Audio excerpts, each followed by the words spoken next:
दोस्तों नमस्कार। आज मुझे बड़ा ही दुख हो रहा है। इस दुख का कारण ये है दोस्तों कि जो मध्य प्रदेश में व्यापम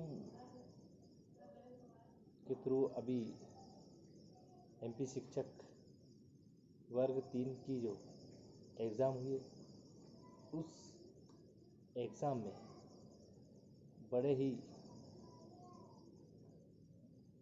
घोटाले इसको बोलेंगे अपन, या जो पेपर लीक हुआ है। इस पेपर लीक होने से जो मध्य प्रदेश की जनता है उस पे कैसा प्रभाव पड़ेगा, लेकिन प्रभाव किस पे पड़ेगा ये मेन मुद्दे की बात है।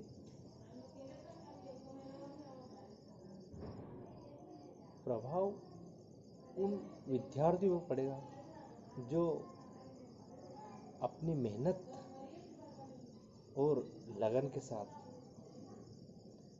अपने जीवन का जो उन्होंने एक लक्ष्य बना है उसको हासिल करने के लिए वो निरंतर प्रयास करते हैं, तैयारी करते हैं, अपने माता पिता से दूर रहते हैं।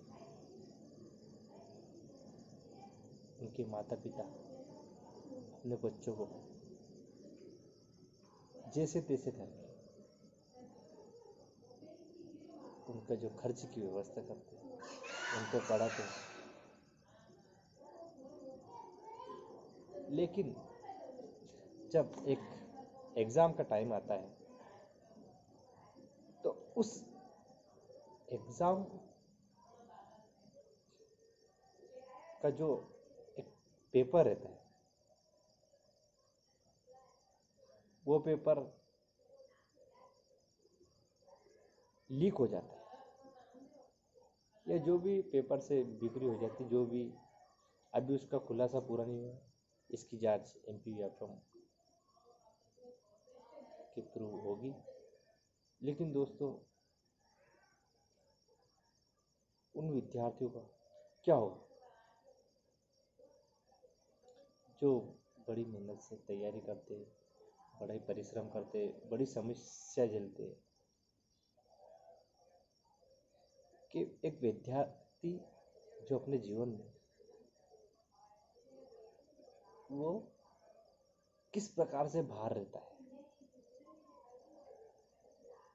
बाहर रहने के साथ साथ उनसे किन किन समस्याओं का सामना करना पड़ता है, ये केवल एक विद्यार्थी जान सकता अच्छे से।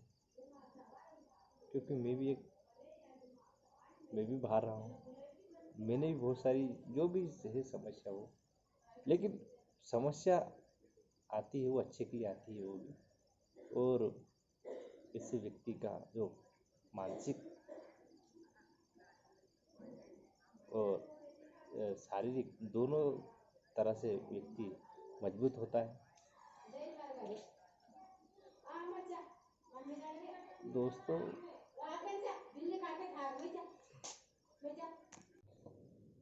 तो इस व्यापम में जो पेपर लीक हुआ है इसकी जांच व्यापम को करवानी चाहिए, और जो भी इस पेपर लीक को कराने में जो भी कर्मचारी जो भी हो तो उनको कड़ी से कड़ी सज़ा देना चाहिए। क्योंकि इसमें अनेक विद्यार्थियों का जीवन है। विद्यार्थी किस प्रकार से पढ़ाई करता है और उसके साथ ऐसी दुर्घटना हो जाती है तो ये कितने दुख की बात है। कुछ विद्यार्थियों के शायद आपने सुना होगा कुछ विद्यार्थियों ने तो अपने जीवन में किसी ने फांसी लगा ली है, किसी ने जेल खा लिया है और अनेक प्रकार की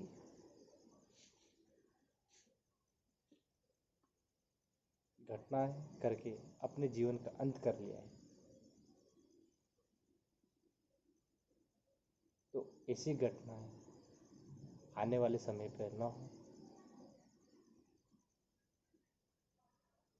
तो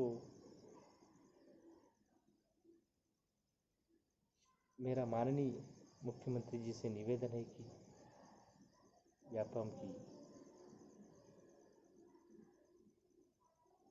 इस वर्ग 3 के जो पेपर हुए हैं, इन सारे पेपरों को निरस्त करवा कर पुनः एग्ज़ाम ली जाए और आने वाले एग्ज़ाम में ऐसी लीक वाली घटनाएं न हो, इसके लिए कड़े से कड़े नियम व जो भी इस पेपर को बनाते कर्मचारी, उन कर्मचारियों को डोर टू डोर समय के अनुसार कार्य कराते हुए उनकी पूरी चेकिंग करवाए। क्योंकि पेपर लीक की बात करते हैं अपन, तो पेपर लीक ऐसे नहीं हो जाता है। पेपर लीक जो भी कुछ आपसी लोग उसमें सम्मिलित होते हैं तभी पेपर लीक होता है। ऐसा क्योंकि बिना कोई ऑटोमेटिक कोई किसी के पास जादू तो है नहीं कि वो पेपर लीक ऑटोमेटिक हो जाएगा। तो आने वाले समय पे ऐसी घटना ना हो। इसी घटना के कारण भोपाल, इंदौर, उज्जैन, भोपाल, ग्वालियर अनेक विद्यार्थियों को वहाँ रहते रहते 10-10, 15-15 साल हो गए। उनने अपना पूरा जीवन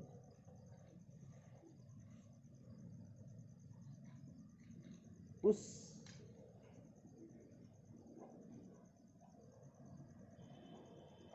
जो उनका लक्ष्य है उसको पाने के लिए अपना घर बार सब त्याग दिया है। लेकिन बात वहीं पे आ जाती है कि अगर ऐसी दुर्घटना हो या पेपर लीक वाली ऐसी बात आ जाए तो लोगों के साथ क्या हो।